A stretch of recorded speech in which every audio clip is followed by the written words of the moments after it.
Welcome back to the channel. Today, I'm going to show you a quick and easy way to check your YouTube Wrapped for 2025.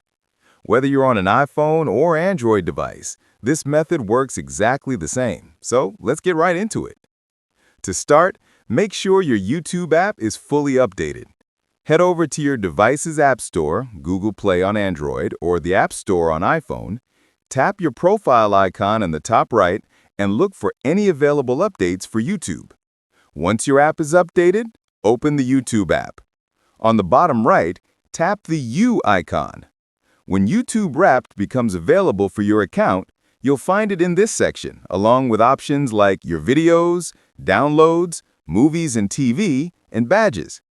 Keep in mind that YouTube Wrapped rolls this feature out gradually, so not everyone gets it at the same time. Some users may see it early in December, while others might receive it a little later. Also, note that YouTube Wrapped currently focuses on your music listening habits, not the channels you watch, though that could change in the future. Since it's released at different times for different users, just check back daily to see when it appears on your account. And that's all there is to it.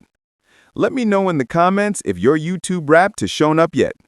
If this helped you out, make sure to hit the like button, subscribe, and check out the other videos on the channel. Thanks for watching.